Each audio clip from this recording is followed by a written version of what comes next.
What's going on?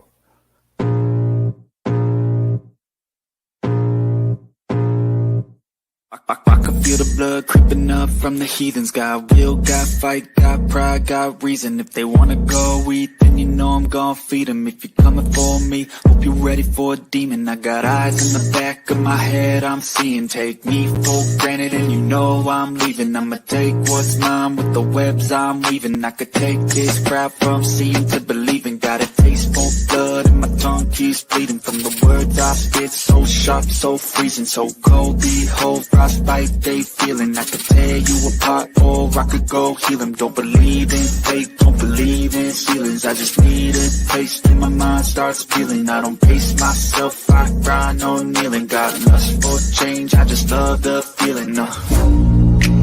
I ain't gonna give up. Got too little time, I'ma live up. Head down, push forward through the tough times. Cause anything worth doing is a tough climb. I ain't gonna give up. Got too little time, I'ma live up.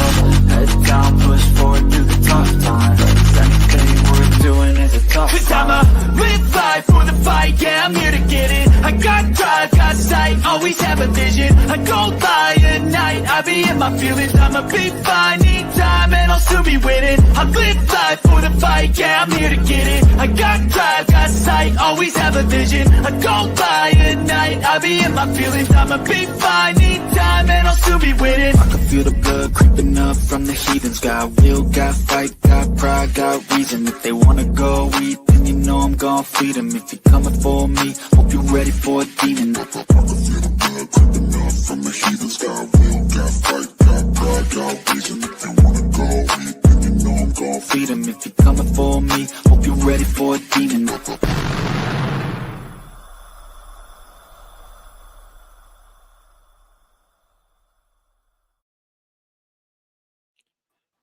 I got a new camera. I got it. I got. Yeah, This looks good. I like it. you find High that definition. good? Because the other one is probably about 20 years old. Good evening, everybody, and welcome to Dead Air Live, the Dead Air Full Spectrum channel. It is our Sunday night live show right here on Dead Air Full Spectrum. My name is George Lopez. With me, as always, Mr. Ken DaCosta. And thank all of you for joining us on this Sunday night. I hope everybody had a good 4th of July. How was yours, Ken? Nice. We had a few guests over and a little bit of a cookout on the day before the 4th. On the 4th itself, we just sat here and didn't get involved in it because we live in a community now that is the home of the oldest 4th of July parade in the country. And Ooh. because I'm a local now, I feel like, these damn tourists are coming into my town and blocking up our streets and everything. But the good part about it is my neighbors here in the suburbs had commercial grade fireworks better than the towns. So we were able to sit on the deck and it was pretty awesome with an adult beverage and just enjoy it. So I hope everybody out there had a safe and happy 4th of July as well. Yes. And we are, again, grateful to have had last weekend off. Last weekend, of course, was my father's 90th birthday celebration. His actual birthday was July 3rd, but yeah, we had a whole big gathering. It surprised him. There was a lot of tears and laughter. So, keep going, Pop. We got you years ahead of you yet. So we were grateful to have our entire family there. We are simulcast on kgradb.com/dead air. On Twitter, you can find us at Global Radio Live, youtube.com at Dead Air Nation. On Facebook, you can find us on Dead Air Full Spectrum, twitter.com, also Dead_Spectrum. And you guys are always welcome to become a subscriber, a member of our Patreon account, which, again, our town hall tomorrow night. Looking forward to it because I know that we had some of our Patreon members do their own investigation yesterday, and looking forward to seeing what results they had, what experiences they had. And I'm not sure, I'm just guessing right now, if you're in the chat and we were part of that team that went to Gene's location, just be careful. I think Ken is ready to steal your location if the evidence is good enough. So just be aware of that. It's what we do. it's just tear you down every Don't time, tear don't you don't, down. don't be getting territorial on me now. You Don't know forget to what's hit great that. about it, though? And we talked about this today. The fact that these people have been in chat and know each other, but now they really know each other coming to the town halls, and to see them kind of get together and investigate a location with each other, I thought that was pretty cool. So, Yeah. it's turning into a really great community. So join us. Yeah. Were you invited, Ken? No,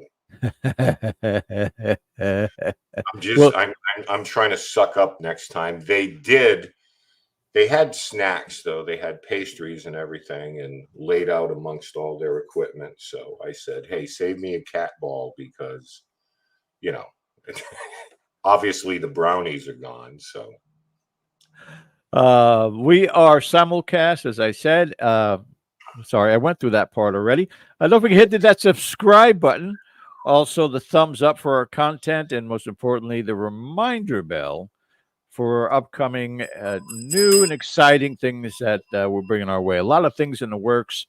As they come to a reality, we'll let you guys know what we're going to be doing. But thank you guys for being here tonight. We got a great show with some great guests tonight.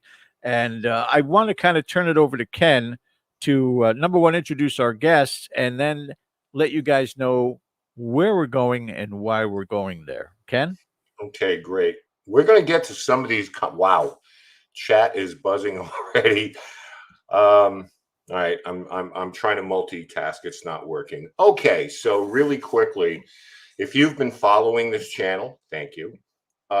You will know that I do a series for Dead Air Full Spectrum called Extremely Strange. And basically, in a nutshell, you go out into the world, you find some really weird stories that happen in the real world. They're not ghost stories, they happen to people. And I love to do the research on them, maybe give a different perspective, and then allow people to judge, make up your own minds as far as what these stories are. Every once in a while, a particular story resonates with me. Okay. As I start researching it and digging into it, sometimes it just grabs you from an emotional standpoint or, an intellectual standpoint. And one of them, the most recent, was called The Exorcism of Michael Taylor. And this took place in 1974 in a small town, a small village in Yorkshire County, England. And I know it sounds like, well, that was almost 50 years ago, but this particular subject we're going to talk about still goes on today. And we hear about a lot of the famous cases, Annalise Michel, for those if that name resonates or rings a bell with you, where sometimes there are success stories on these things, but a lot of times there are failures. And some of these expeditions into the rites of deliverance don't have a happy ending to them. And this is one that stuck with me. So, in thinking of a theme tonight, we decided to talk a little bit about this because this particular topic is one that we've discussed many times here on Dead Air, our feelings about it. And we've also discussed it with our panel of guests tonight. So, what we're going to do is once we get settled here, we are going to play in two parts this video. The first is going to be 8 minutes long, and then we're going to take a break and we're going to discuss. Now, those of you who are watching tonight in chat, prepare your comments and questions for our panel too. Because, I've done the video, I have an opinion, but I'm curious as to what everyone else has to say about this particular topic, because this kind of thing still goes on in the world today. We hear about cases, but there are probably a lot of these that we'll never hear about that equally are as distressing. So that's the setup tonight and what we're going to hope to do. And I hope you enjoy it, and I hope it moves you as much as it moved me So we'll get into that. And hi, everybody in chat. I know that normally we have your greetings up there, but hello to everybody. Thank you for joining us tonight. So with that, George, we'll move on. Yeah, go ahead and do the introductions. Who are our special guests tonight, Ken? Well, we thought it might be cool to bring in some people who have background in this, and in so doing, all of them are investigators. We have an intuitive, we have a demonologist, and we have someone who has performed these type of exorcisms tonight. And they are all investigators and critical thinkers. So the way this came together is great. So first of all, and you all know them, they need no introduction. Let's welcome back to the show. First of all, Carrie Hopper. Hey, Carrie. Guys. How are you tonight, dear? Fabulous. How are you? We're doing just great. Thank you for joining us tonight and being a part of this. Thank you for keep asking me back. I mean, this is every time I'm like, again? Really? Are they sure they want me? That's all right. Until you filed a restraining order, we'll keep doing that. So, Great. okay. Next is Michelle Reuss. Hi, everyone. Hello, Michelle. Welcome back for you also. Thank you. Thank you. Excited to be here tonight. I know you're a busy woman, so we appreciate some of your time tonight and some of your insight into this. So thank you. And that's it, right? We don't have anybody else? Let me see. Oh, yeah, there's somebody backstage who knows a little bit about this kind of thing. He's kind of new in the field, but we're interested to get the perspectives of the young people on this. So we're going to welcome John Zaffis in. Yeah, there's Johnny. All right. Hey. Here's Johnny. Hey, Always a pleasure, sir. always good to see everybody. Yeah, look at us all here tonight. We're smiling now, but hopefully we'll be a half hour from now. I'm going backstage, Ken. I'll be in the chat and let you take it over. Yeah, okay, really quickly. Now, none of you have seen this video yet, is my understanding, right? So you're going to be seeing this for the first time. So John is probably the only one who might be like, this may ring a bell to you, John. Yeah. The Michael Taylor story. And so without further ado, like I said, the first part is about 8 minutes long, and it's broken up into two sections for this reason. First, we're going to see the actions of the people involved. And the second part, we might play in the second half of the show. It deals with the consequences that all of these people went through. It affected families, it affected the church. It's just one of the things that really rang a bell with me is the involvement of the church in this and religion in general. So if you folks are ready, and if everybody's ready out there, I'll see if I can pull this bad boy up here.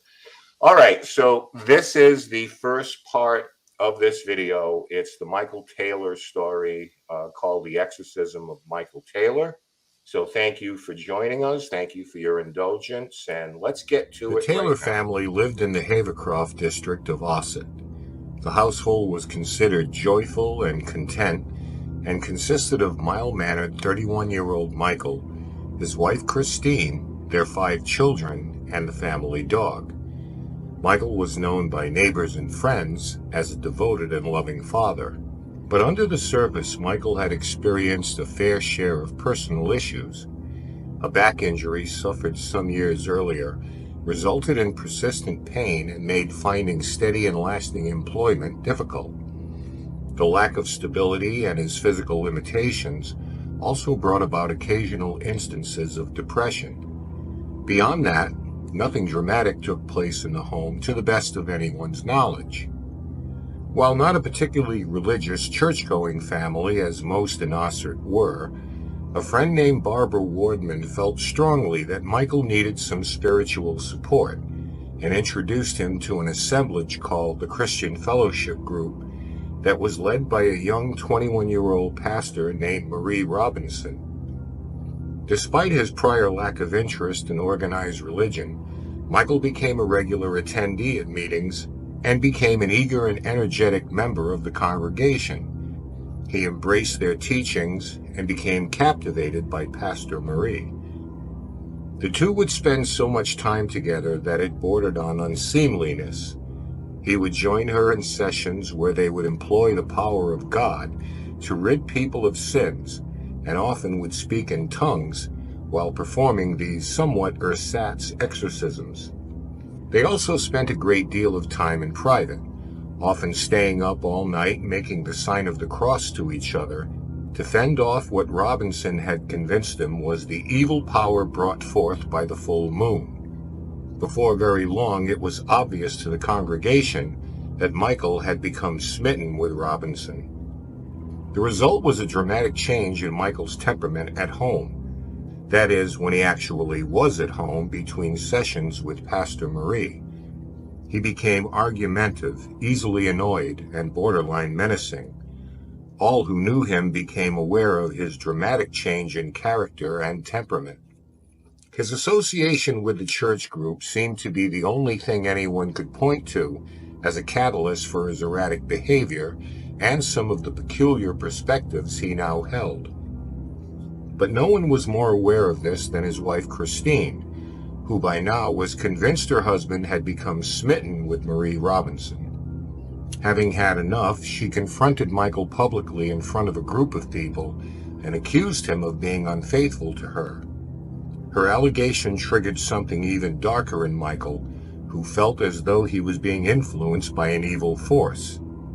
Immediately it became apparent that Marie's teachings and influence over him had been perhaps a bit too effective, as he turned his wrath upon her in front of the entire gathering.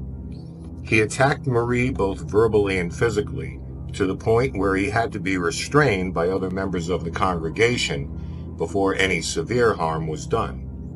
Marie would later give her summation of the attack thusly, perhaps giving some insight into what depths their religious conviction had reached. I suddenly glanced at Mike and his whole features changed. He looked almost bestial. He kept looking at me and there was a really wild look in his eyes. I started screaming at him out of fear. I started speaking in tongues. Mike also screamed at me in tongues. I was on the verge of death and I seemed to come to my senses. I knew that only the name of Jesus would save me, and I just started saying over and over again, Jesus.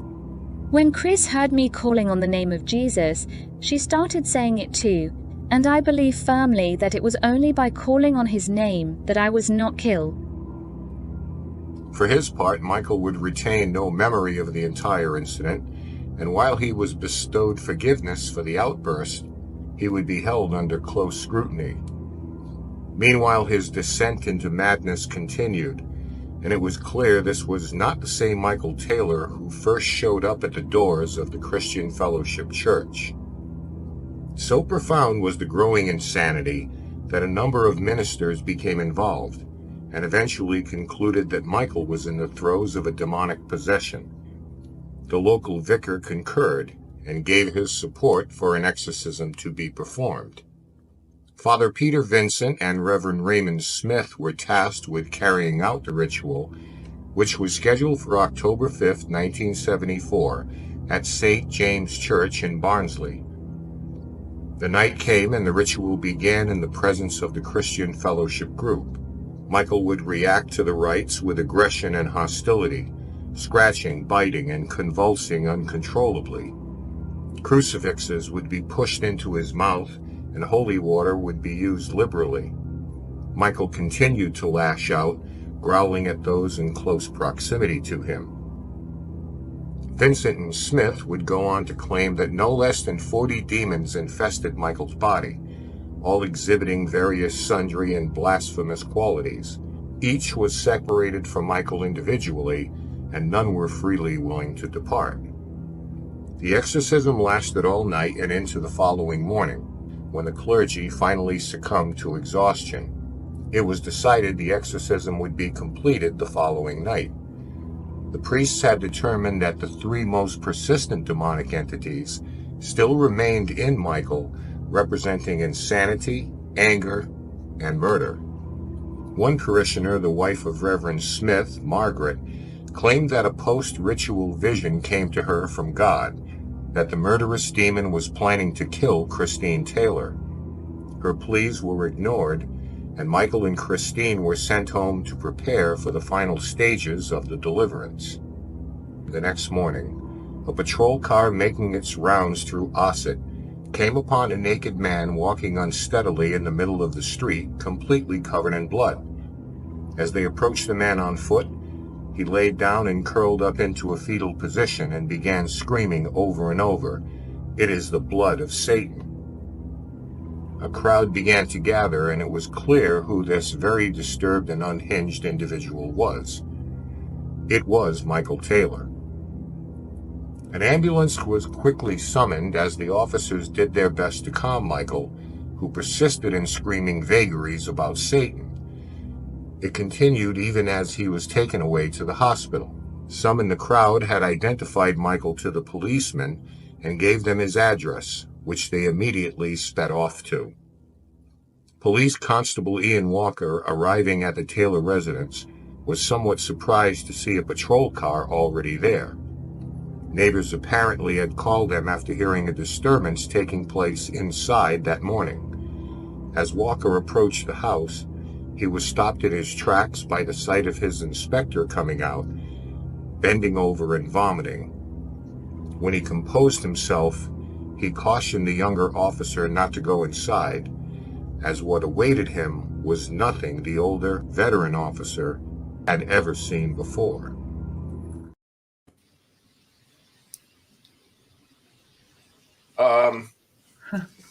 The first part, as I said, and we'll get into the consequences further of this, but I would like all of your thoughts on this particular case.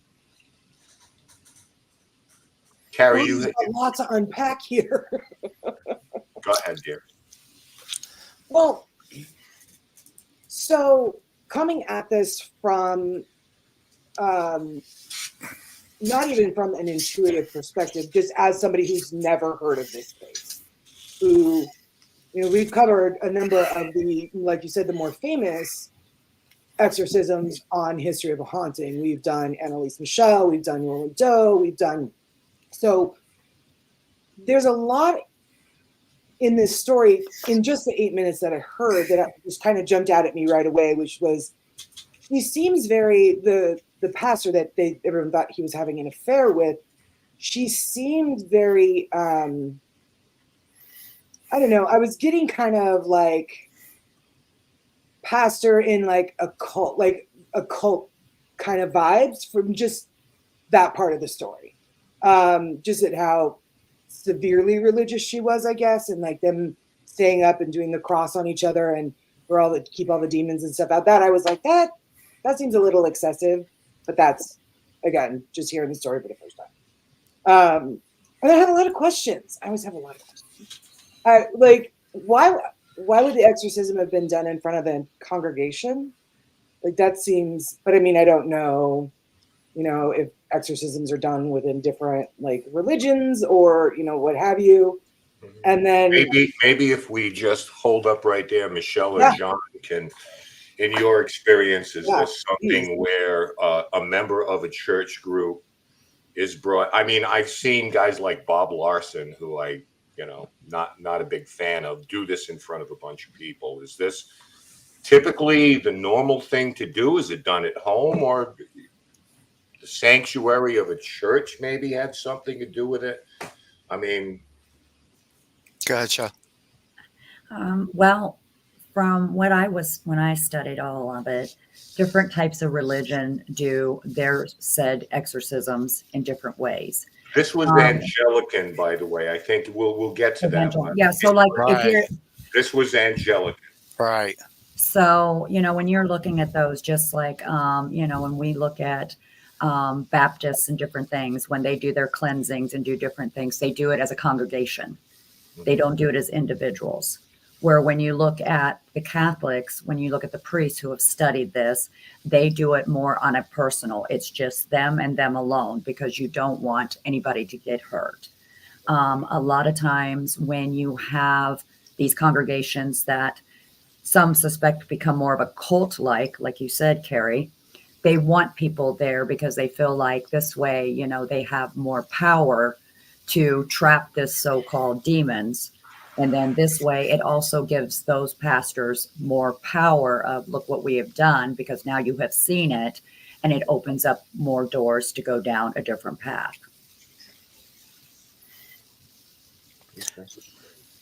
Okay, again with dealing with this and from the different perspectives and witnessing that, you know, usually quote unquote, it's the Roman Catholic that is more structured and it's very limited to the amount of people that will be on. Usually it's the priest. It could be 2 or 3 people that are assisting the priest, helping him out.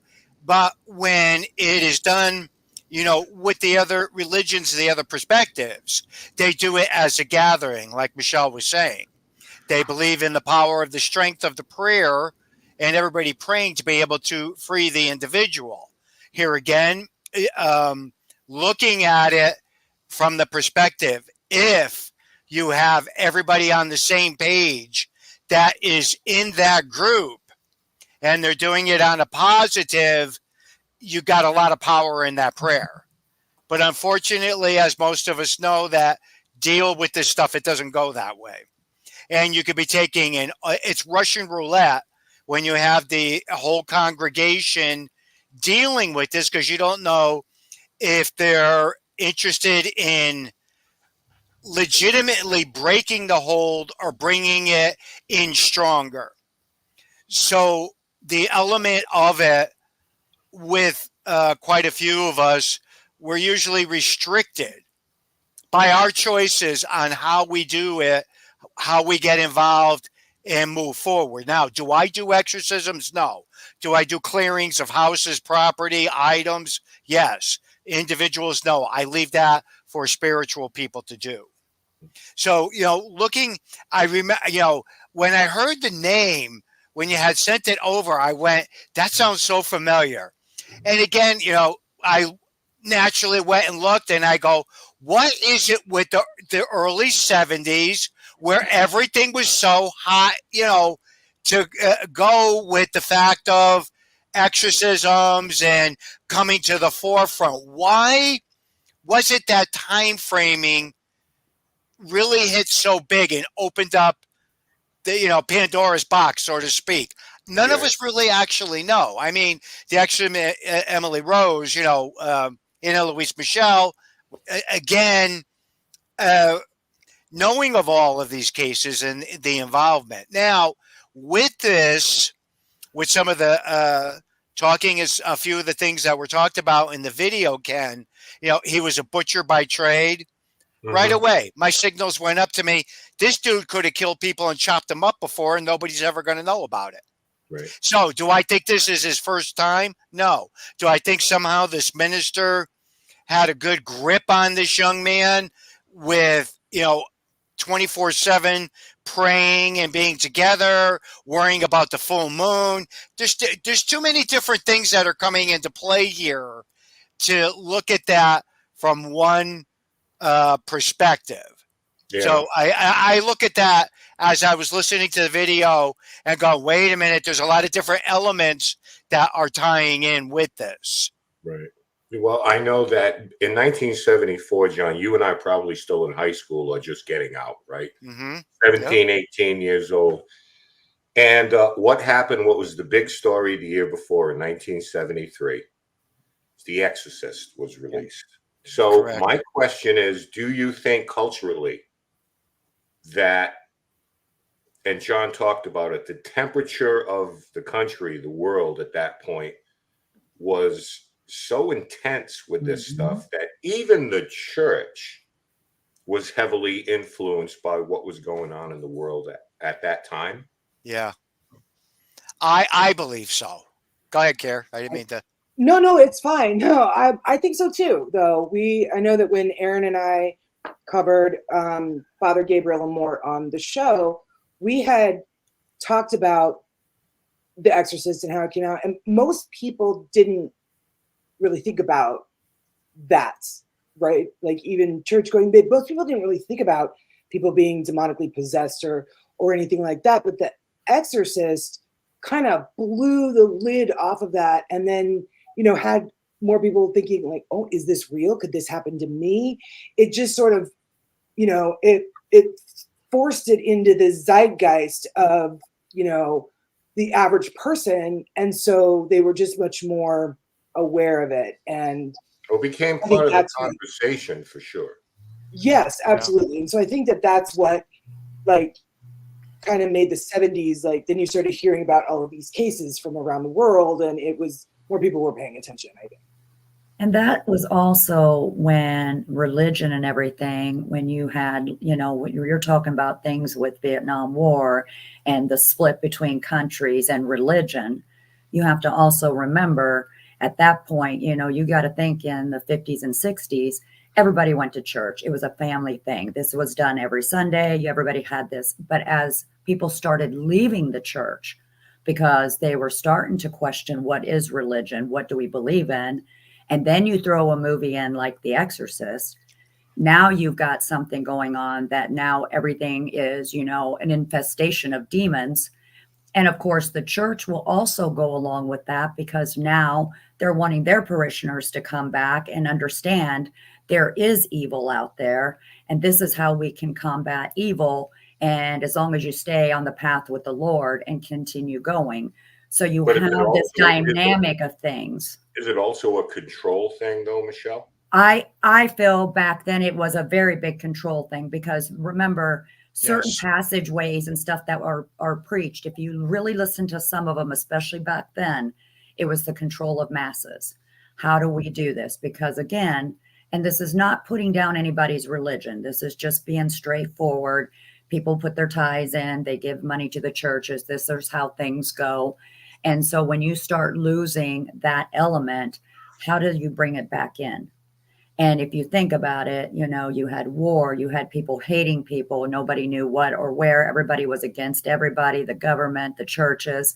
And then you throw in a movie like The Exorcist, and then all these stories just start coming out. And then you have people, like Johnny said, there's other elements on his story.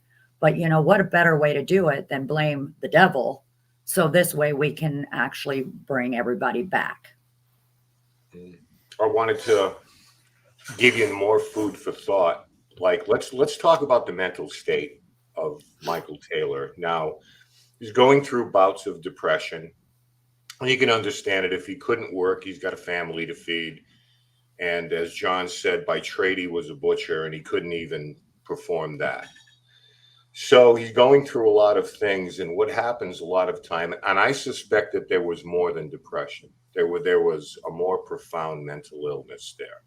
They don't really get into it because we didn't do that in the 70s, okay? But these aren't the dark ages where you could put a woman in an asylum because she was disobedient. This is 1974 now. And, mental health, it was already a thing to be addressed. But in my experience, as far as what I've researched, when someone is of a fragile mind, suggestion plays a large role in their behavior, where he believed he was maybe down and put upon, but then an even more powerful suggestion comes along, where it's not you, Michael. There's another party that's responsible for this. You're not responsible for your own actions. It's because, you're possessed. Satan is making you do this. Okay, there's no accountability on your part. And that suggestion can be a very powerful thing to empower someone. And John, I know you've seen it, where people have been empowered and just are more able to do harm to themselves or other people because they don't think they're responsible for it, because they're convinced that an outside agency is making them behave the way they are. Well, that's one of the biggest things. And, I take a very strong stance on it.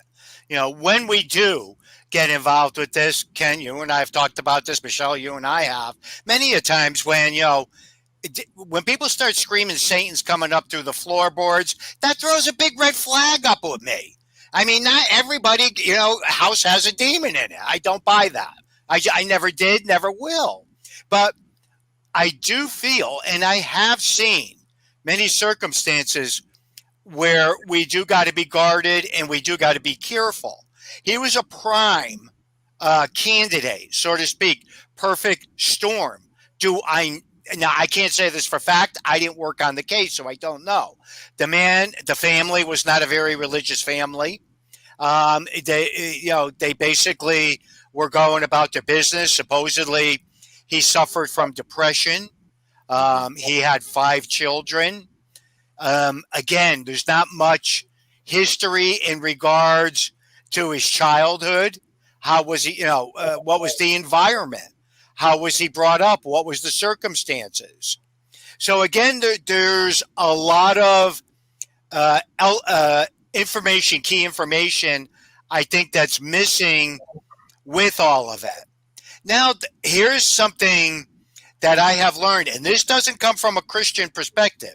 This just comes from a perspective as far as spiritualism goes, with different entities, whether or not it's choose to be called a devil or a demon, a deity, what have you, Jin. Can it take hold? Can it move in at a particular moment? And it's disguising itself as far as the mental illness or bipolar schizophrenia. Yes. I mean, I've seen situations where these things played out, and I've watched clergy and spiritual people work through it. And at the end of it, the results were like, if I didn't see it, I wouldn't believe it. So again, so much of it we have to take into consideration when dealing with these things and moving forward. I mean, many cases I've been involved with, thousands of them. How many cases would I say where a person was truly possessed? I'm lucky if I hit 100. And out of that, again, how many of it was, to that borderline where they were close to being possessed, but they really weren't. And today we have to look at things even from a more different perspective, because, the one key thing that's most important, and I don't care who you are, I don't care if you're the freaking Pope, I think a person needs to go to doctors. They need to be evaluated. Everything needs to be done. Yeah, okay. So that person does, have bipolar or schizophrenia, and something might be tying in. They're on medications, and it's affecting things. We have to take all that in. We have to look at this. Because guess what? Somebody ends up dying. Somebody ends up getting killed. What's going to happen? Everybody's going to get dragged into court. Everybody's going to get dragged into litigation. It's going to happen. So again, it forms and can go into that perfect storm with a lot of these things. So today, I think a lot of our spiritual people, whether clergy or not, are a lot more guarded and careful with getting involved with something with people. I know I see it with a lot of clergy friends of mine and spiritual people, right? Flags go up galore with them today compared to, before. So it's interesting, and watching what and how people react to this stuff compared to the 70s. I mean, shoot, that's when Ed and Lorraine came about, was in the 70s. So it's not, it was like, what was going on in the 70s? I know I was around and everything. I mean, I was a flower child, partying, so I didn't pay too much attention. Sure. No, those were different spirits. But anyhow. Yeah. Yeah. Well, it's like, well, I won't tell the story about my neighbors, but just you do you, because you've got years to catch up to me, because I was raised in the 70s. Michelle, question for you. When I hear that 40 demons were expelled and that 3 remained, and they were able to identify those 3, I forget what it was, insanity, murder, something else.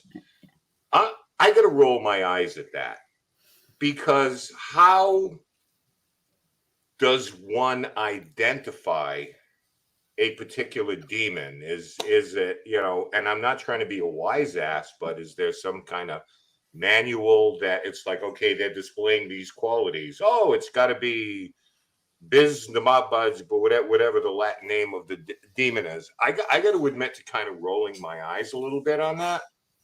Well, I think you caught me How? doing it, and I think you caught Johnny rolling his eyes on that too, because here's the thing, you know, just like Johnny, I don't go out and do my own exorcisms. I don't go running through the house and, you know, cleanse and say demons be gone. But when you actually do assist with one and with some of the clergy, when their total part of when they're doing the deliverance is to exorcise it out, and that's what this is all about. Right.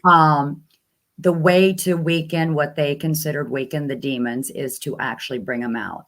Now, remind you, you know, demons are liars. Demons will stray you. Demons could say, you know, how you always see in the movies, and it's portrayed everywhere, you know, we are legion, we are all, we are this. And sometimes it's only just one. But when you really see, and I know Johnny has seen it, when you hear them and they get a name or they get something that actually is physically happening, these are names that we're not seeing on a piece of paper. These are not your ordinary, what you hear these demon names are. These are some extraordinary words that you're like, how did they even pronounce that? And that is what it is. But when you have a lot of people, you know, again, you hear names, you hear they gave them all these different names, you know, what do we got? Zolo and all these crazy names. Zozo, yeah. Yeah, Zozo and all that. Okay, a demon's not just going to be coming out like, hey, bro, this is my name. Let's go hang. You know, they are going to lie. They're going to say there could be 100 of them in there. Mm-hmm. And it could be 1, 2, or 3. I don't think they're going to come out and say, I'm the demon of insanity. They're not going to tell you. It's not like they're giving you a resume of this is what I am. It doesn't, you know, and that's kind of where the fine line goes. And again, especially for Johnny being in it so much longer than I have and seen a lot more, you know, when he was put in those positions too, you know, to hear some of that, I could just imagine his eyes going, what the, you know, or, you know, what movie were they watching? Because it's so serious, and it becomes a part where we forget how serious it is, how somebody's life is at stake to start throwing all this other false premises out there. Yeah. And Carrie, I want to ask you from, you know, a different perspective, just in common sense dictating. So I think Erin put it up there. Insanity, violence, and murder remain. We got 3 to go. So we're tired now. So you and the missus head home. Okay. And now this is after a full day of convulsing and swearing and growling and holy water and crucifixes being shoved in his mouth. So you've got 3 left. And these are their characteristics. So you guys run along now, go home. We'll see you in the morning. From a common sense perspective, I mean, is anybody keeping an eye on these people or an eye on him? Doesn't make any sense to me. It doesn't make any sense to me either. And I was actually like writing notes and stuff down. I'm like, wait a minute, hang on.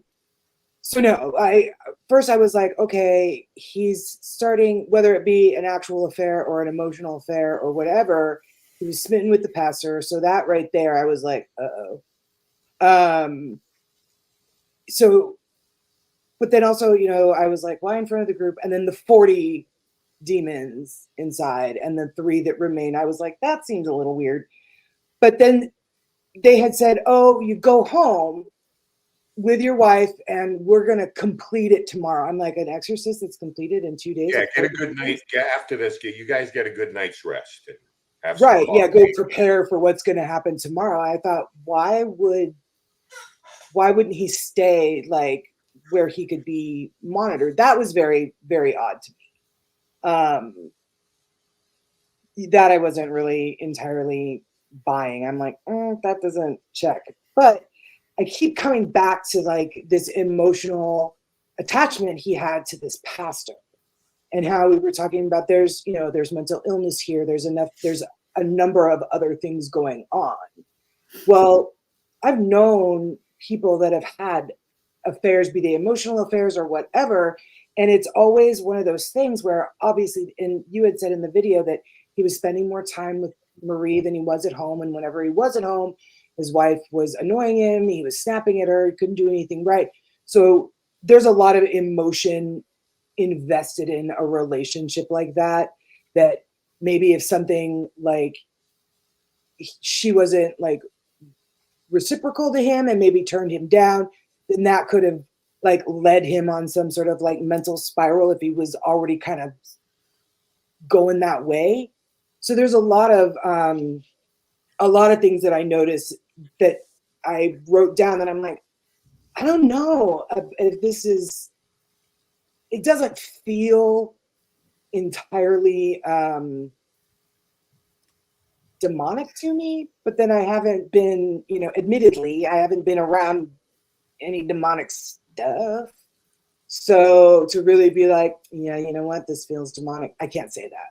But I do have a lot of questions and things aren't adding up yet. So in the time we have left before we go to break here and pay some bills, I want to talk a little bit about the church's involvement. Now, this is a 21-year-old pastor.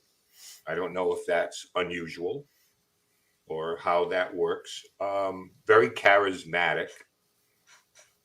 And it seems as though he became more of a target. Now, I don't know who gravitated to whom, but there's no real proof that there was an affair going on. I think, we can assume that something's happening there. Yeah. But the role of the church in this, and someone had mentioned, I'm not going to call them a cult, because I looked into the Christian Fellowship, and they're not, they're still, strong. They exist today. But it is definitely cult-like, especially in this case where you're gravitating toward a charismatic leader. Where have we heard that before? Like everywhere. Who can, because of the power, and we know religious belief systems are a very powerful thing. They can be very controlling. And it seemed as though that this guy was sort of like an empty vessel at the time, searching for somebody, searching for belonging to a group, searching for a family, maybe detaching himself from his own misery and everything he was going through to move on to something else. But John, how does the church, in this particular story, I'm not going to cast a wide net over the church, whatever religion it is, but is there something that just doesn't smell right about this whole thing? Young, charismatic, I guess she was pretty charismatic leader who is steering people in a direction, and she comes across a vulnerable soul. And then in the second part of this, you'll see, exactly what went on here. Okay, but there's one thing I think that's important to bring to the forefront of because we're all talking about, well, we have the demon of lust, the demon of food, demon of that, all the different demons. There is an actual list that, right. Different demons have a different. Our friend Rosemary detailed that.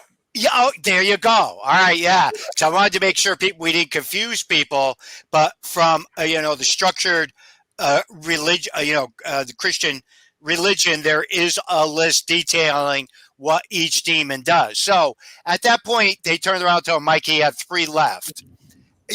Were they basing it on the fact of his actions on what he was doing, so therefore they gravitated towards that? I don't know. Again, it's always intrigued me and interests me when I hear different perspectives tying in with some of that. Now, she's a 21-year-old woman.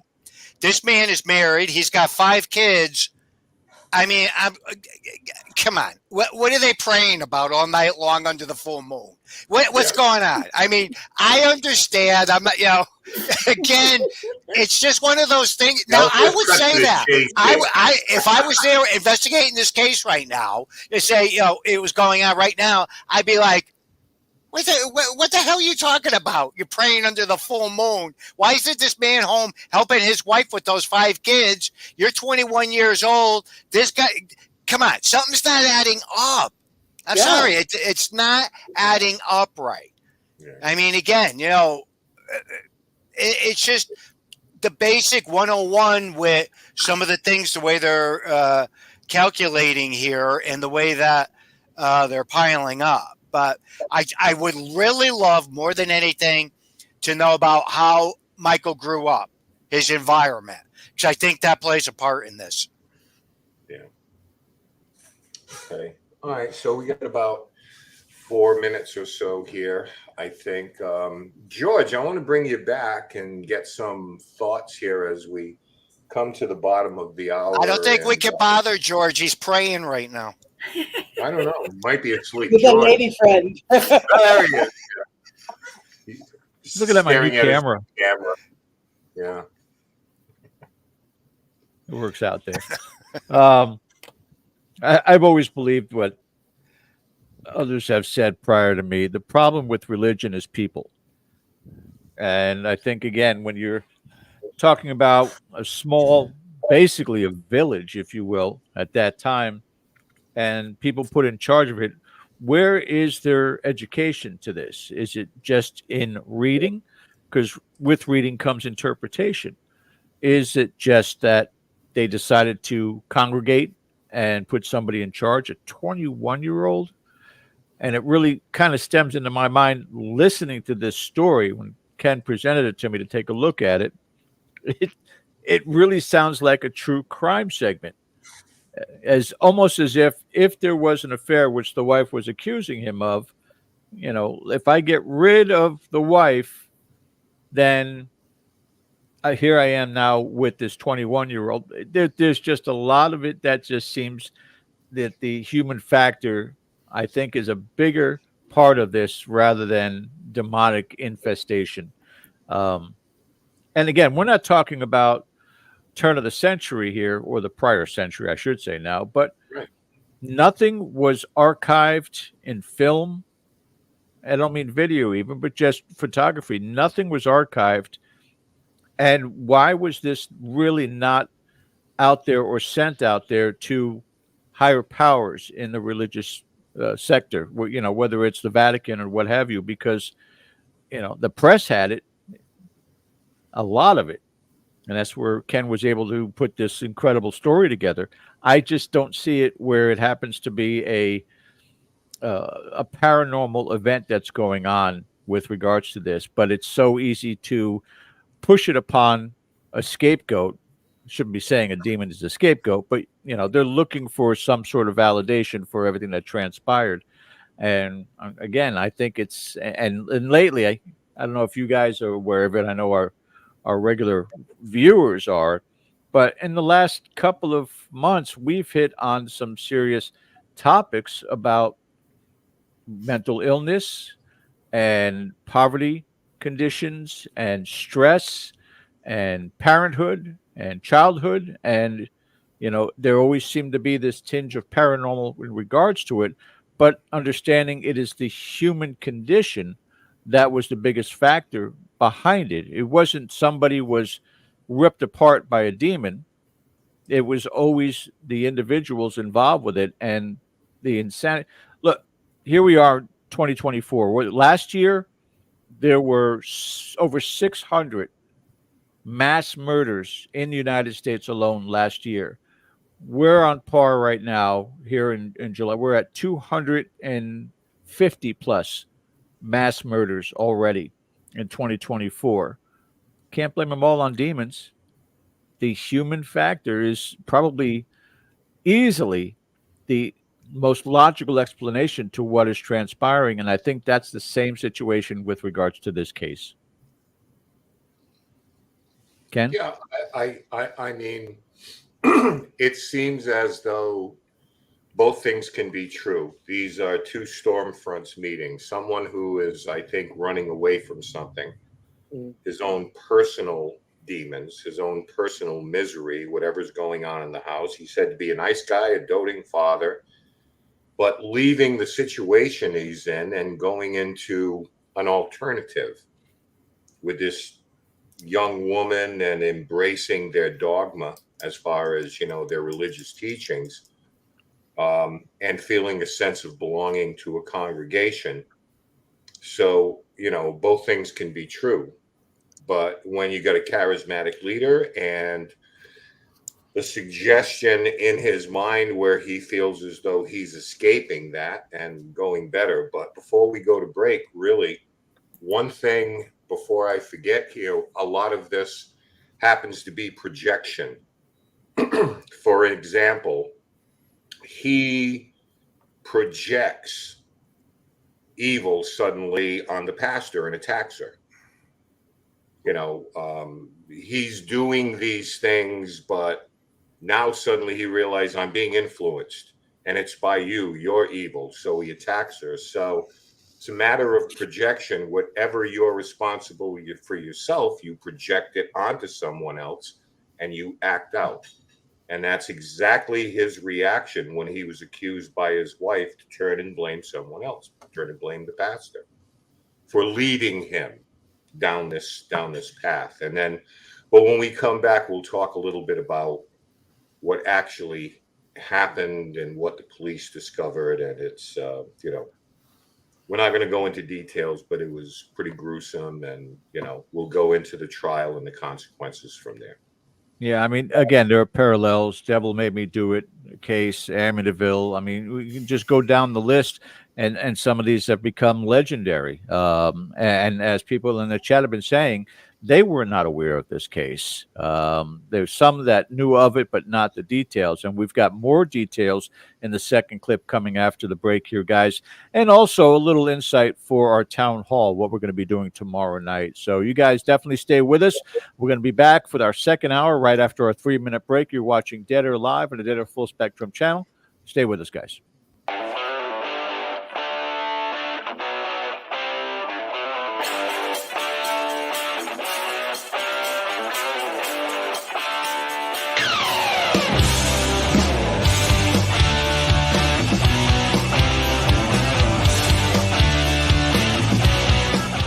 Hey members, the new KGRA DB app is now available on iOS and Android devices. Gain on-demand access to any KGRA DB programming. Download any show directly to your mobile device to listen or watch on the go. Go to the App Store and search KGRA DB.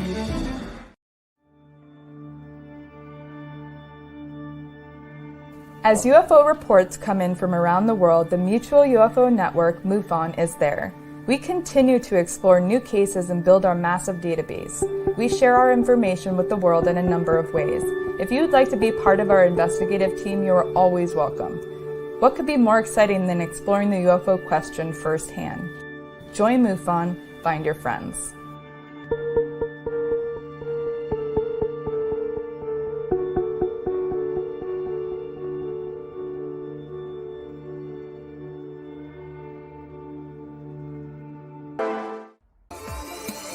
You're listening to the KGRA Digital Broadcasting Network. We provide unparalleled coverage of trending news in the world of ufology, cryptozoology, and paranormal phenomenon. Whether you're watching our video live stream or listening to one of our audio programs, you are getting the best from world-renowned researchers and hosts, guiding you through topics the mainstream won't touch. Miss one of your favorite programs? No problem.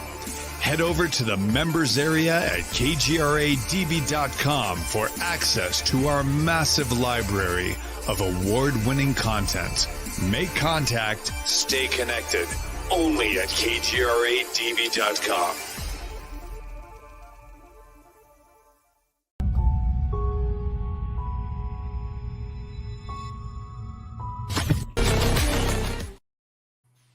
All right, guys, welcome back to the second hour of our show. A very special guest tonight, Carrie Hopper, John Zaffis, and Michelle Reuss. And I want to thank you guys again for joining us. Each and every week, we try to bring you some fantastic entertainment. I know some upcoming guests you might want to hear about that we'll be talking to Bill Bean at a future time, talking about, again, exorcisms that it seems to be, judging by the amount of viewers tonight, a very, very hot topic. Ben Hansen will be joining us here in a couple of weeks. Hopefully, we can schedule him for a pre-record. Very busy man. Our good friend Elizabeth Saint will be returning for the first time since we came over to Dead Air Full Spectrum. I haven't seen Elizabeth in a while. In a little while. We're looking forward to having her join us. Yeah. Tomorrow night, I want you guys to make sure you come and check it out also. And I'm going to put this up again for you guys to look at. Our town hall on our Patreon account is tomorrow night, and it's important for you guys to know that you want to meet and have a group of people that are interested in the paranormal. It is the place to be. And you'll see them in the chat talking about it with each other, talking about the town hall. Tomorrow night, we have a wonderful gathering about some of our Patreon members doing a group paranormal investigation last night, and hopefully we'll get some good stories, if not evidence. I mean, it's only been a day, so they still have to go back and do a review. And I think Jason's probably already explained to everybody how arduous and time-consuming it is to go back through your recorders and your video cameras. So we're looking forward to having that discussion tomorrow night. And Ken, if you would briefly give everybody a little insight what else they can find on our Patreon account. Well, on a Patreon account, you'll find reaction videos from George and myself. You'll find evidence clips, audio and video from investigations we've been on, and some of the investigations our Patreons have been on. We're always open for that. We have Paranormal Academy, where myself and so my good friends come in and talk a little bit about different aspects of investigation, give you some tips as far as video, camera. We just had one on matrixing and pareidolia, how to recognize shapes in photos and not get too fooled by those things. So there's a lot that we do. A couple of quick announcements here, the most exciting of which is Live from the Haunted Museum will be returning to Dead Air. Cody and Satori are back in the game, and they are going to be bringing back their show, to be determined what night, because they're so busy, you know. So that's going to happen, and a new season will come along of Secrets of the Craft with Melissa St. Blair, who just has a book out, and she's busy, and so she is working on that right now. So lots going on, and we're looking at some other things right now. If schedules work out with people, I'd like to bring them on and host them here. And I know Melissa also wants to do a short talk show on top of Secrets of the Craft. So that's great. She'll be out in Los Angeles bringing us that point of view from the West Coast. So hang with us in here as we build something. We just went past 4,000 subscribers. Thank you so much. Not bad for a couple of years' work. We could have a lot more if we got into certain subjects that everybody seems to be interested in, but we ain't doing it. We're going to stick in our lane. We're going to do the things that we love to do with the people we love to do them with, and happy to bring them to you. So thank you for hanging with us and supporting us. Yep. And we are still working on trying to get Zaffis on to do a show called How to Investigate Without Leaving My Easy Chair. I guess that wasn't a good bobble, huh? Bobble's supposed to do that. Yeah, no. Dude, if you need a co-host for that, call me up. Yeah. Group investigations, never leaving your recliner. There we go. Right. So, all right, Ken, back over to you, sir. All right. So, for full disclosure on the video itself, this is where I cut and made a disclaimer that I wasn't going to go into the details of this case. If you want to know what was found in the crime scene, I could put a link in the description. But essentially what happened here was Michael Taylor went home that night and literally tore his wife and the family dog apart with his bare hands. And that's as far as I will go, which signals profound anger, rage, anything you do with your bare hands. It's not like I shot somebody with a gun. So this is what the police came upon.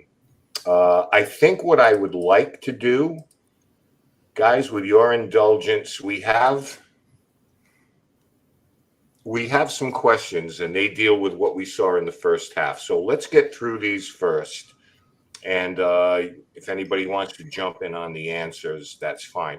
First question is from 11 from Stranger Things. So why are there more exorcists now than in the 70s? Is that a true or false statement? It's not a true statement. The biggest thing that's transpiring is that more stuff is out in the forefront today than it ever was before.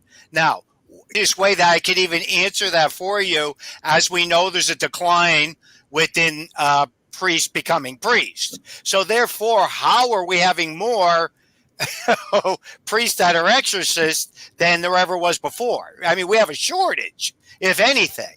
Now, our cases on the uprise. People seem to feel that more stuff is happening. I don't know. I've always been so intertwined with all of it. There's always been stuff going on nonstop with me working with clergy members. So I just think that more things are brought to the forefront now than they ever were before. People talk more about stuff than they ever did.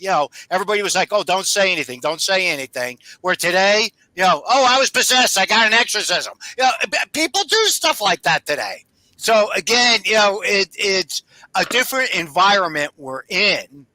So again, when I see that people are saying more priests are getting trained to be exorcists, how? We have a decline with priests even becoming priests anymore. So, and they're teaching in the Vatican. They've always had these courses in the Vatican where they taught. There's even a course where they teach lay people. You have to be accepted and approved, but it does exist. It always has.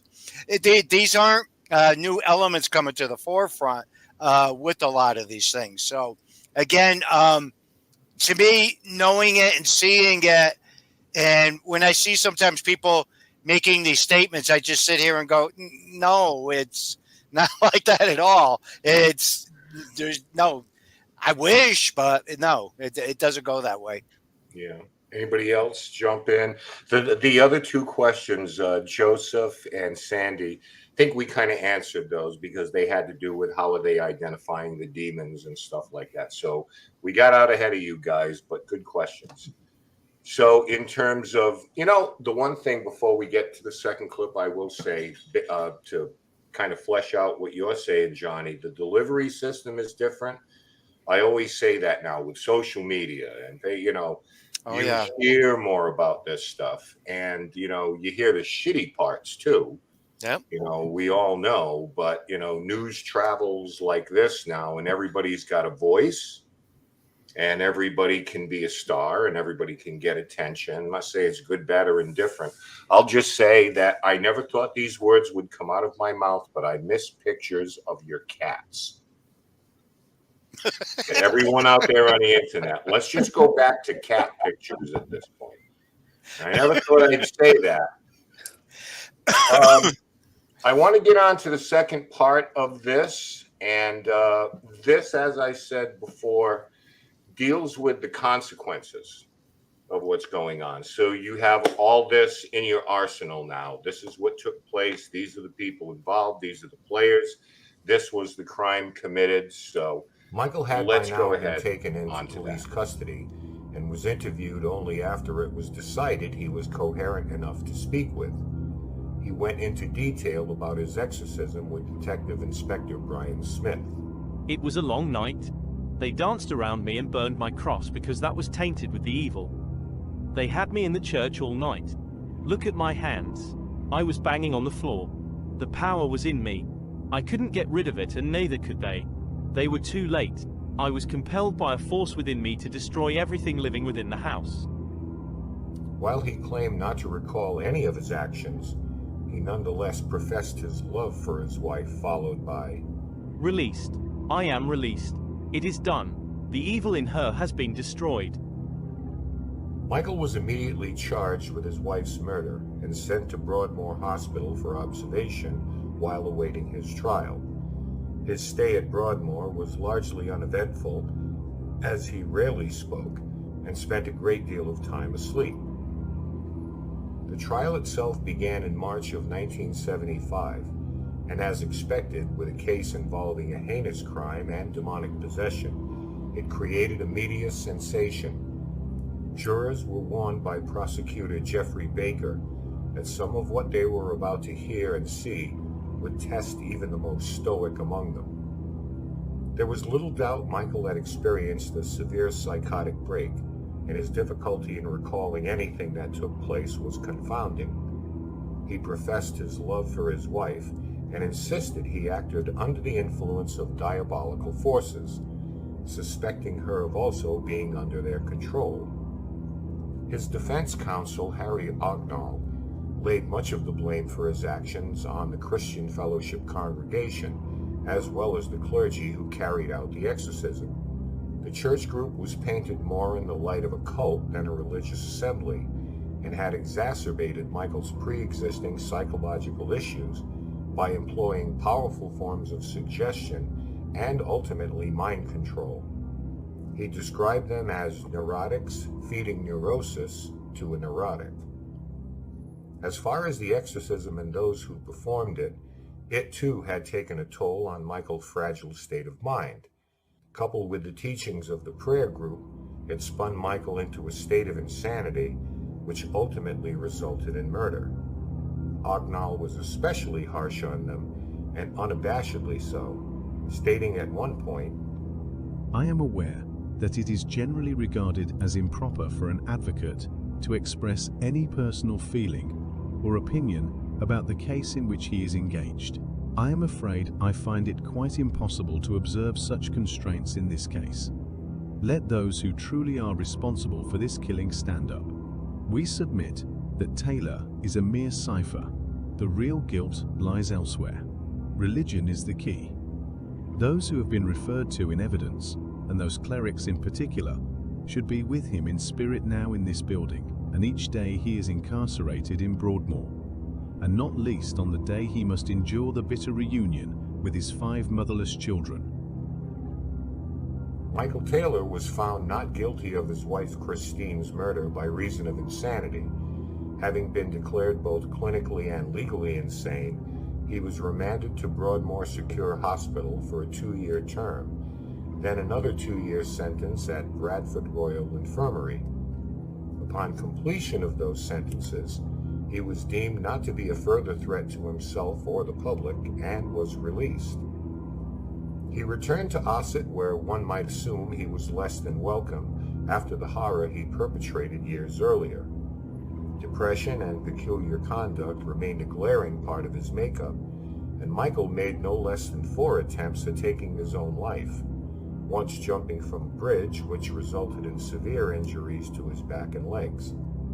Things went quiet with him for a few years after that.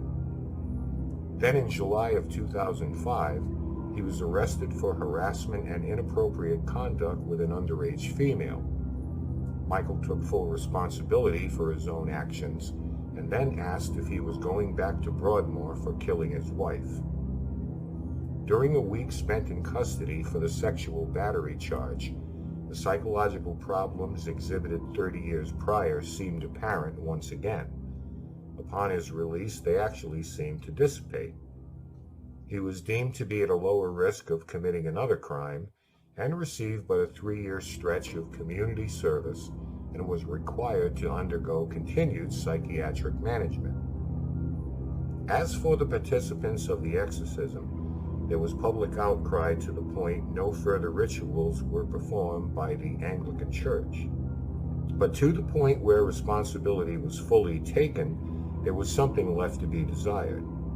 Chief Anglican priest Father Peter Vincent maintained that Michael Taylor was absolutely possessed by demonic entities and suffered no consequence for his own actions, saying God would bring good out of it in his own way.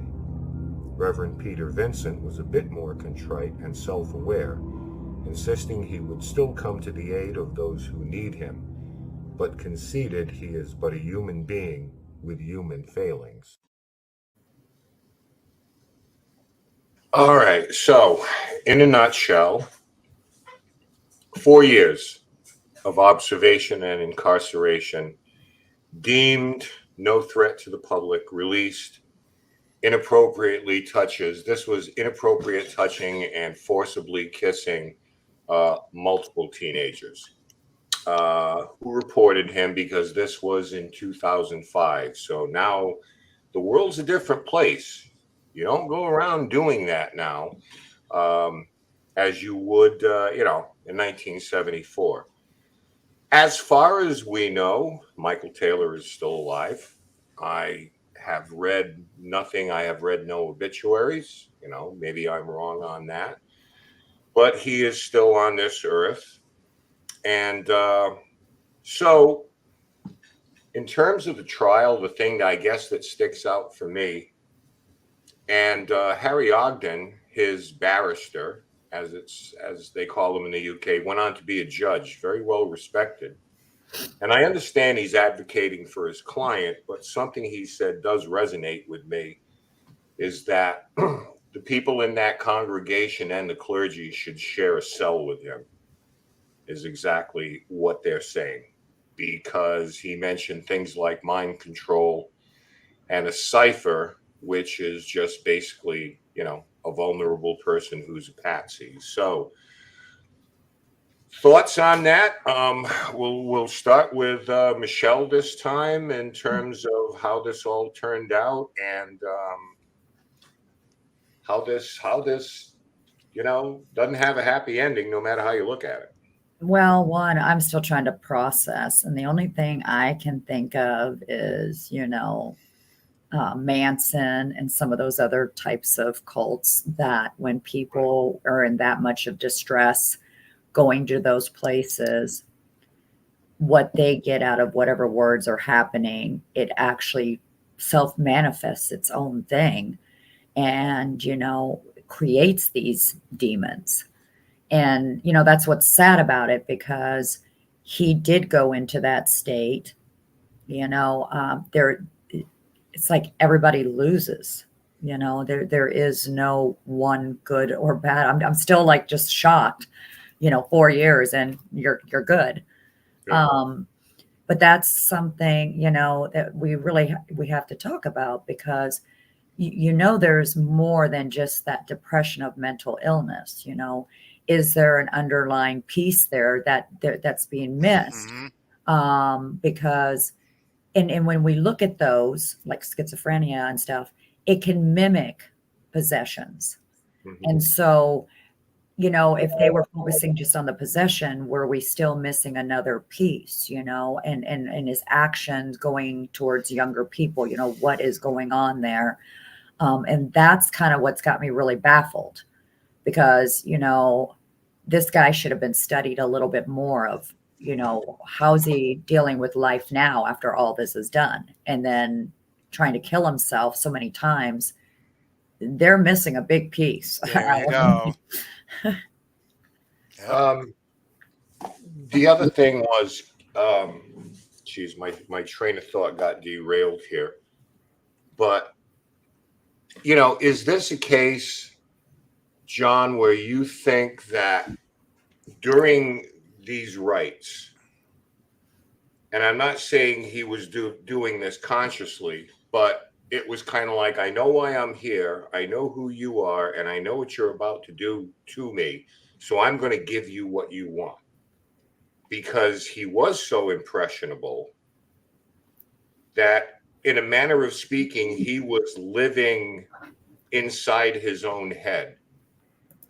And is there a possibility that there's no possession here, but a man who's so critically mentally ill that he starts to take on that personality? He starts to take on those characteristics because, in a twisted way, this is what's expected of me right now. Okay. There's where it leads. Where is the possibility? Did it actually finally take over? Did it get the grip that it needed to stay within that human vessel, so to speak, Ken? Okay, the way the whole thing played out, like I said, to me, there's too many pieces of this puzzle missing. You know, before and after, there's a lot. He tried to commit suicide several times. Was there mental illness? Yes. Did something mask and hide behind it? We know this is a common thread within our field. But I mean, only 4 years? This man only gave 4 years of destroying that woman's life. And again, is it a possibility that he's no longer with us and they wouldn't even recognize him with an obituary?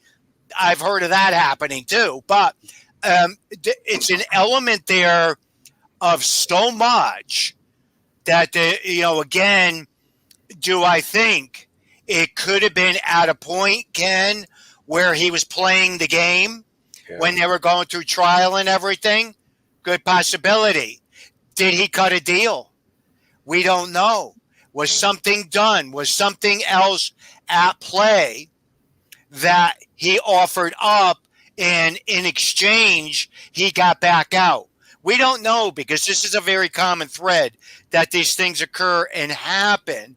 And it's difficult for people to even understand that these things do happen. People can go back in, they'll be talking to him and cut a deal. Do these things work?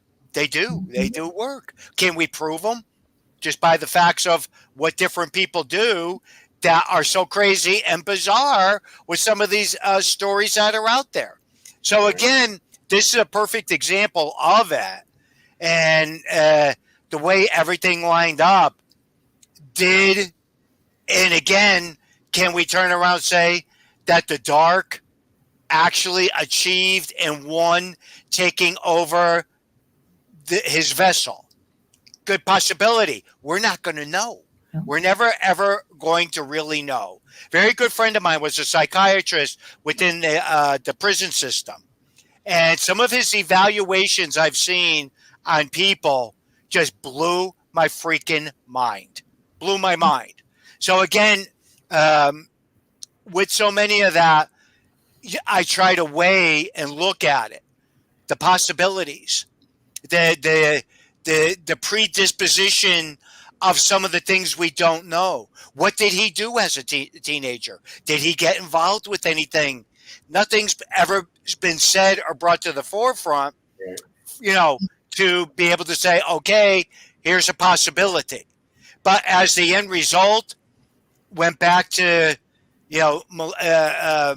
doing bizarre things again, attacking kids, going after them. One of the most common things, and again, we see it time and time again, where the sex comes into a big play with a lot of these cases. It's, again, they say that's the ultimate thing that they can strive for. Now I'm talking going into, quote unquote, the demonology end of how we look at things. Now we look at this in a lot of different belief systems and culture. They believe that, the sexual ritual is the ultimate, and it has a lot of, power behind it when different things are being put into play. So all these things have to be taken into consideration when looking at a lot of things. That's why again, with a lot of cases out there, Ken, and you've even looked at me, and a lot of times we'll go back and forth, and some of the cases that have been discredited out there, there's things I know from behind the scenes that never went public. They never brought it out to the forefront. Oh, those are always there. Yeah, I wish they would. But you know what I hear a lot of times from different clergy friends and things? Why, John? I'm going to get shredded. I'm going to get pulled apart. Yeah. The church is going to go after me, John. Yeah. And they're right. They will. Not just the Catholic Church, but ministers, priests, rabbis. I know a whole bunch of them. They all say the same thing. Why go public? Why bring anything? It's going to destroy what little is there, and the devil is going to end up winning. So it's a double-edged sword.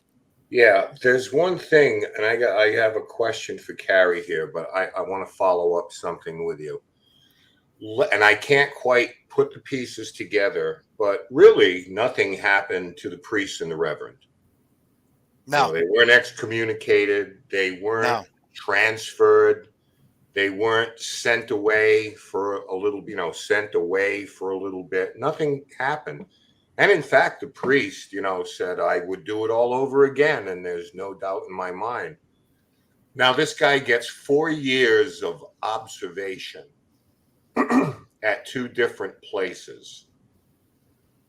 Is it possible that there's something going on with the church there? You said about cutting a deal. And I can't quite put those pieces together. But the church. Oh, yes, you did. Well, kind of, because the church doesn't want the scandal of someone acting out of, just going off the rip like this priest did.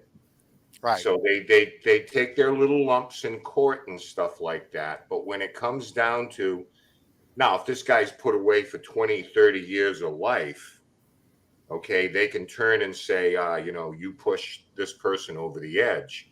But in 4 years, they release him. He's no longer a threat. Is that another way of saying, church did their job? See? Don't come after us. I mean, do you see something? I don't know if I'm explaining it right, but something smells awful there. Okay, but Ken, again, you and I are on the same freaking page. Why? Why didn't any of them that were involved with this pay the price? The exorcism, Emma, Louise, Michelle, the mother, the father, and the 2 priests got charged with everything. And they all had issues. Several other things that I'm aware of where clergy were involved, they had to end up paying the price for it. Whether they were stripped of, their congregation, what have you. But here again, that just threw up the biggest red flag to me before you even mentioned it, because as soon as you said it, I sat here and smiled and I went, aha, none of them got convicted of anything. None of them got reprimanded. Everybody went on kumbaya like nothing happened. And here we got a dead lady in a pet. What are you telling me? 5 motherless kids. And 5 motherless kids. So something just, there's a lot with that really doesn't line up. And again, too, that I'm sure after the show, somebody will pick this up as a major motion picture now. Because but think of demographics. When we're talking about a village or talking about an area, depending on how much power do the churches in that area have. Yep. And that does do those directions, Ken, like you're trying to, like you're saying. It's you have to kind of, since we're not getting the full picture, like Johnny says, we don't know the demographics. What is that leading thing, and stuff like that. That will have a lot to play with too. And if that is a smaller village and churches and the clergy are looked upon as saviors for these people, they're going to go by what is stated by them, whether it's right, wrong, or indifferent. Now, the bishop approved this. Is that typical, or does it have to go one rung higher? No. Okay. This isn't even Roman Catholic. It's a branch of Christianity. But again, a bishop can approve. Again, it's always been stated, and it will continue that way with the way we do the work within, quote unquote, the structure of the Roman Catholic Church, that it has to go up the corporate ladder. Yeah. So, again, you don't often hear people. I mean, it's a corporation. I don't care what anybody tells me. It's the biggest corporation going in the world, the Roman Catholic Church. So different stages, different things get approved. But normally, if the bishop gives that authorization, he'll send his paperwork up to his hires, and then it will continue, but it could proceed just with the bishop's authorization, and depending on what's happening at that point in time and the circumstances. Now, again, another thing we have to take into consideration is that in all the other countries, the way they view their religious beliefs, I mean, to this day, those little villages, that their lives focus around going to church, and to this day they're still like that. Here in the U.S., no, we're nothing like that anymore. Nothing. We live in a totally different world in comparison to the way they look at things in other country as far as their belief systems.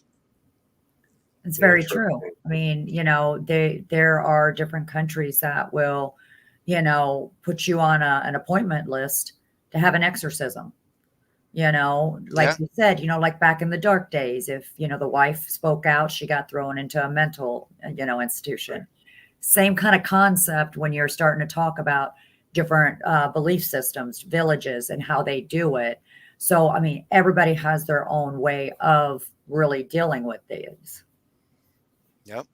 Yeah. I what I just don't understand is the contradiction, the paradox. You look at Michael Taylor winding up being institutionalized for a 4-year stint, which means that the courts did not subscribe to the idea, nor would any court, that there was some sort of a demonic possession or infestation. So that would lead towards going after this congregation and saying, you've contributed to his mental state, perhaps even exacerbated or expanded upon it. So why would they not gone after? Well, you can say the same thing about what priests have been doing behind the doors in churches for 40, 50, 60 years, and they're very well protected. Whether, again, it's a huge organization such as the Vatican, or the smaller ones that, again, the whole community is involved with, as they said at the beginning of that video that Ken made, which was a wonderful video, by the way, Ken, is that Michael Taylor and his family were not very religious in an otherwise very religious village. So, that entire community is going to be like, hey, it's not the church. It's got to be him. He's got to be possessed, and just getting off from that scot-free. But here again, we have documented cases prior, like I mentioned, Devil Made Me Do It, Amityville, and in these cases, there was incarceration. Nobody was attacked besides the people who actually committed the crime. It's an inescapable conclusion that when it comes to the religious part of this, it's almost like politics in the sense where you can wiggle your way out of court, wiggle your way out of a crime. And I'm seeing the same thing here too. All of you dealing with the aspect of possession or exorcisms, aren't there supposed to be certain protocols put in place to determine? There was a part where, Marie, the pastor, said, well, he was speaking tongues, so I was speaking tongues. So you're both speaking tongues in this case. But aren't there more protocols to look after before making that designation that somebody has been possessed? Am I wrong on that? George, there's so much missing. There's way too much missing here. There's protocol for everything, but all that stuff with this particular scenario here seems to have gone right out the window. And how, again, we're looking at the fact of whether it's, male or female, that was making the conclusion in this at such a young age. Mm-hmm. That's what I'm not understanding. By the way, for any of you that didn't know, within the Roman Catholic Church, in the beginning years of it, did you know it wasn't males that were the priests? It was all female. Yeah. A lot of people don't know that. And then when all the guys jumped in, they, boom, kicked everybody out. So kicked all the women out. again, with all the organizing, when you learn these things and you're in the demonology end of this work, or you get into theology and all these different things, you start reading all this different stuff, and it's like, it just blows your freaking mind. So here again, watching this, a little tiny village, they don't want anybody touched in their little community and everything, where their deals cut, good deals cut, bad deals cut, dark and light deals cut. Absolutely, right across the board. Now, I could see it where everybody would turn around, come at me and go, John, shut your mouth. Just shut your mouth. Because I hear that quite often, and I go, F you, I don't care. But anyhow, I'll say what I want to say because it's the truth. And that's what matters. So, again, with this whole thing, it just reeks of where there were more deals cut than in Washington. Right. I don't think anybody in the vein of they're not wanting anybody to admit that they may be culpable in this. Question for you, Carrie. This wasn't in the video, but in researching this thing in the testimonies, when it came down to the pastor, our 21-year-old pastor testifying, when that was brought up by his attorney as far as her potential culpability for this, her role in this as a charismatic figure, as a controlling, like taking a guy, like making him feel like it's okay to be with me and not home with your wife and kids. Right. She said, her quote was, "I'm just a Jesus freak. Like, I had nothing to do with this. I'm just a Jesus freak," was her quote. Hearing that, what comes to mind about that individual? A child. Honestly, like John said, she's 21. Why are you a pastor, the head of a congregation?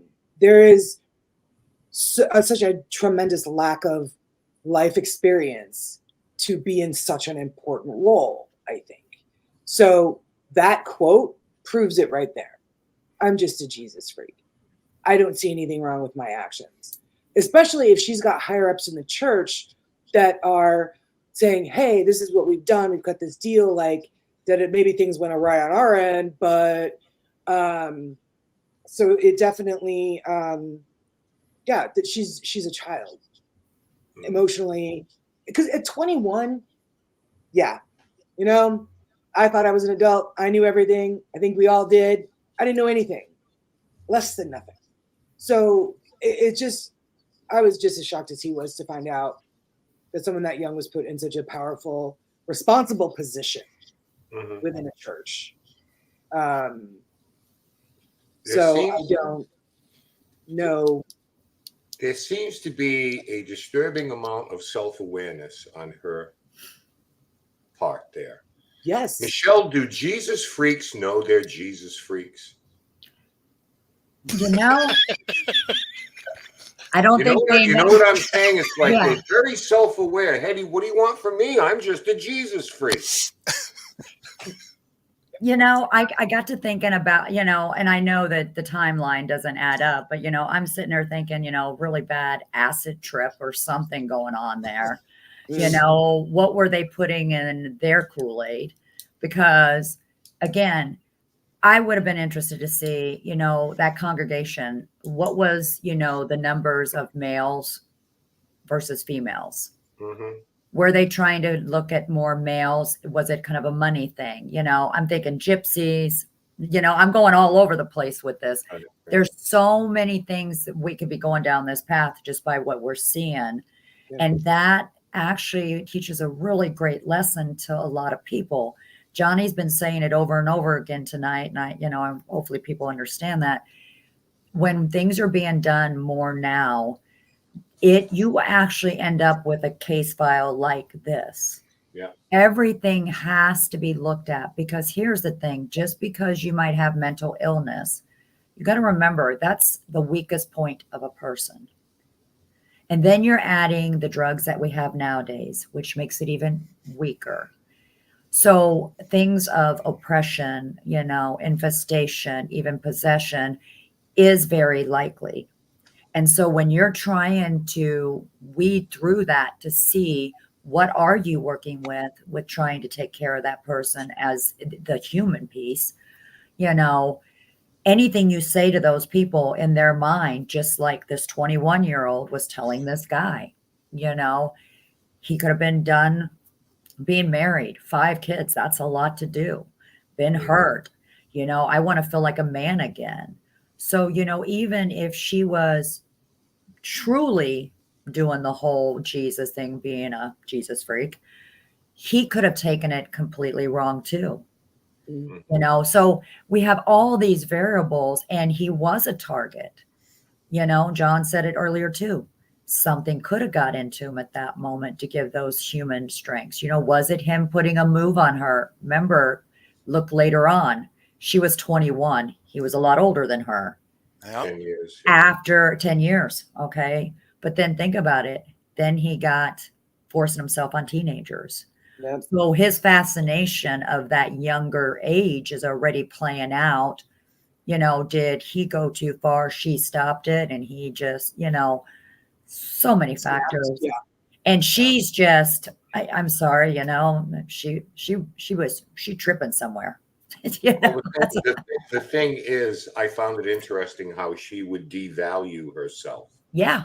As a pastor, it's just like, hey, I'm just a moron. What do you want from me? You know what I mean? So you do value yourself to kind of like minimize your role.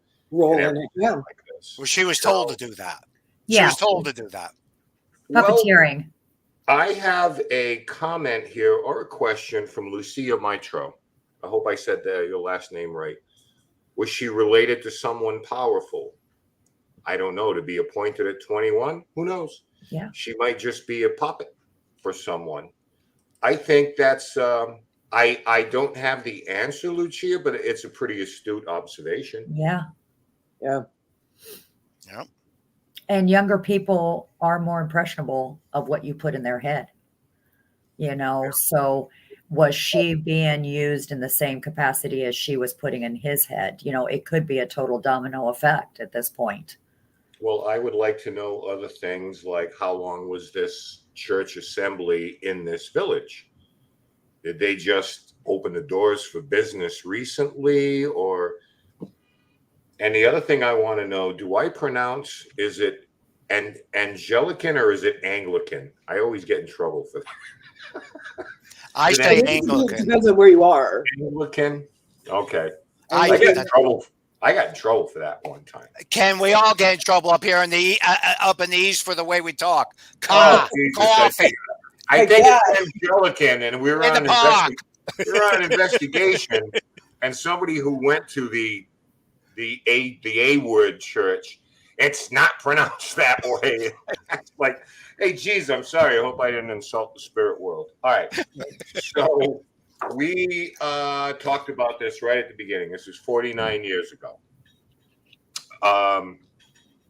It sounds like a long time ago. And yeah, it is. As much as I hate to admit it. I was in high school at the time. It's a long time ago. But we read about these cases, Annalise, Michelle, Robert, I just went blank there. Another one in England. And we hear about these high profile cases. How many of these don't we hear about? How many of these do we not go under the radar? Many. But ladies and gentlemen, I have to tell you, in doing research for this, and these folks over here, they know too, these things still go on. Where people lose their lives, religious zealotry, people are literally starved to death. They're denied necessity, they're denied water.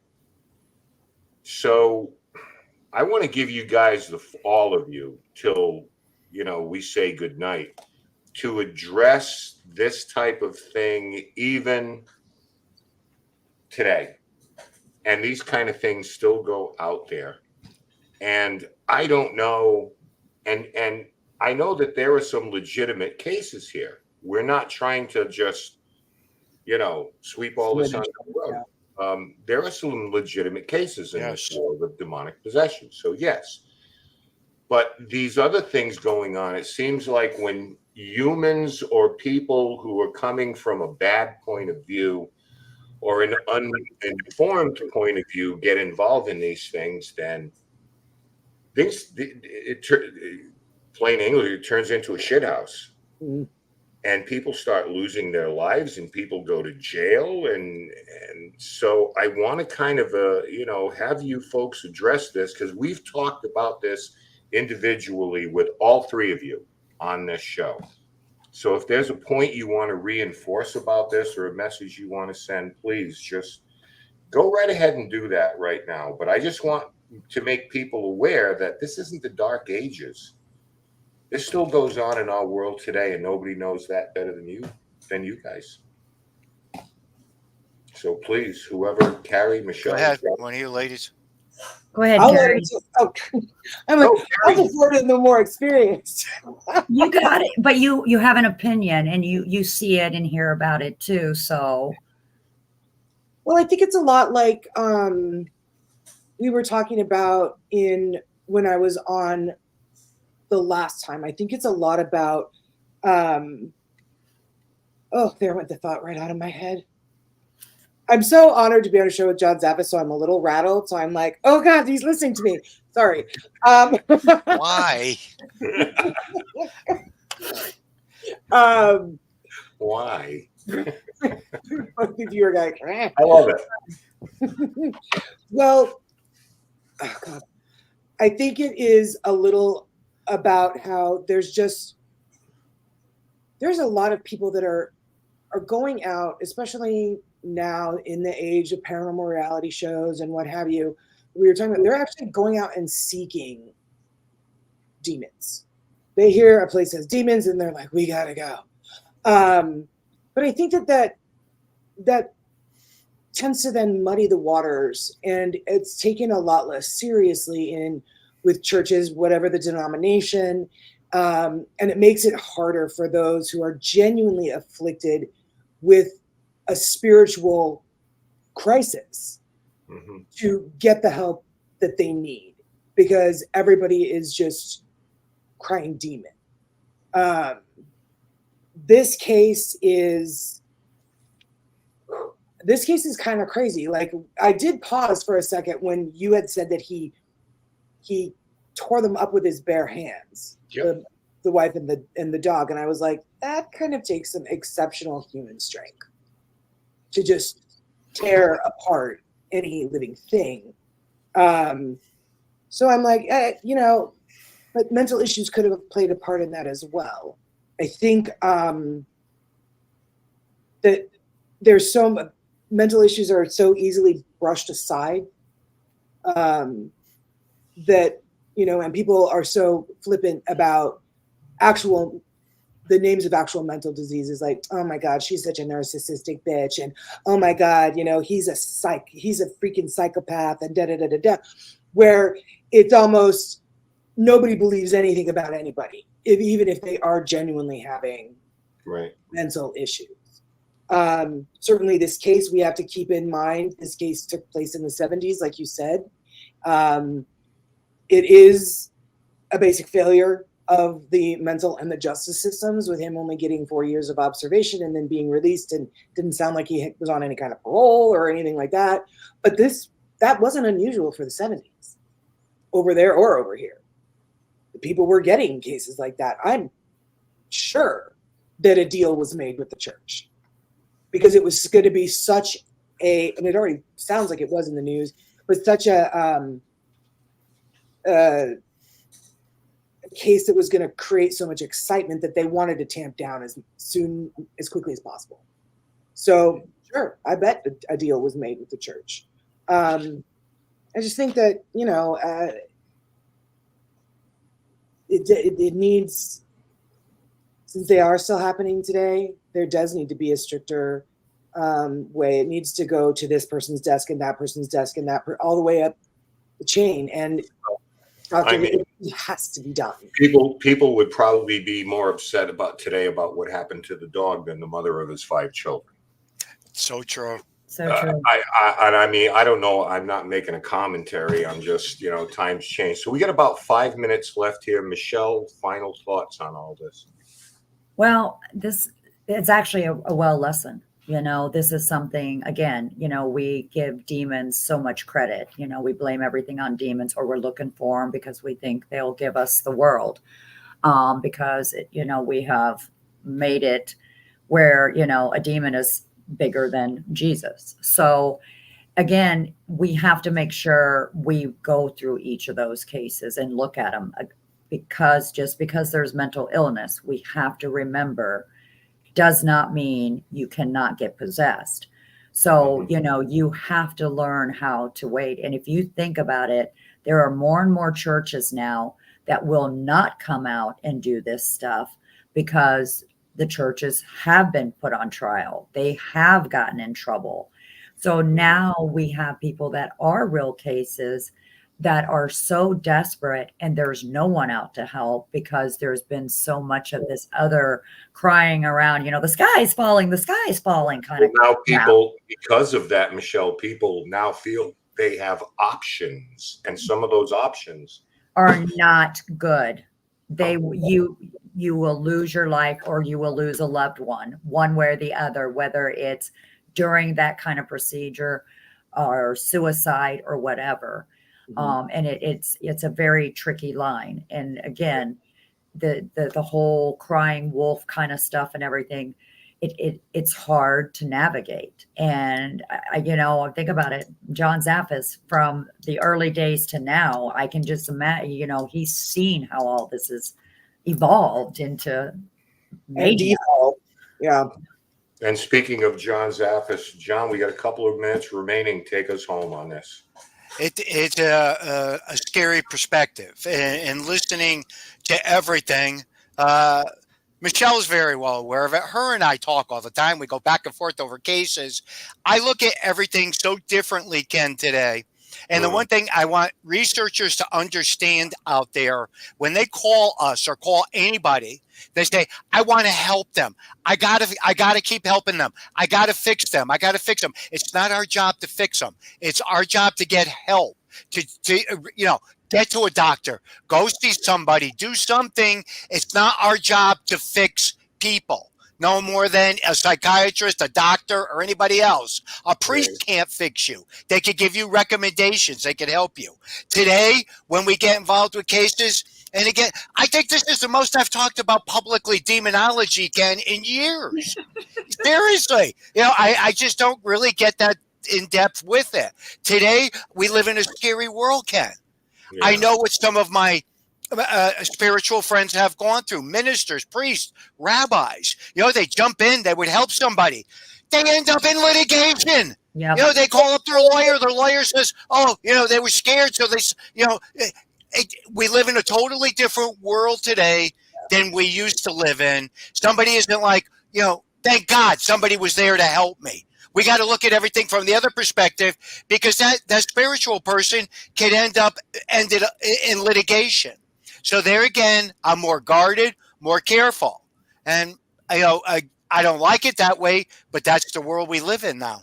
And that's what we have to deal with. So more things are brought to the forefront, and exposed and brought out there, more with people talking about these things today, which is a good thing. But again, I think demonic possession is rare, far and few in between.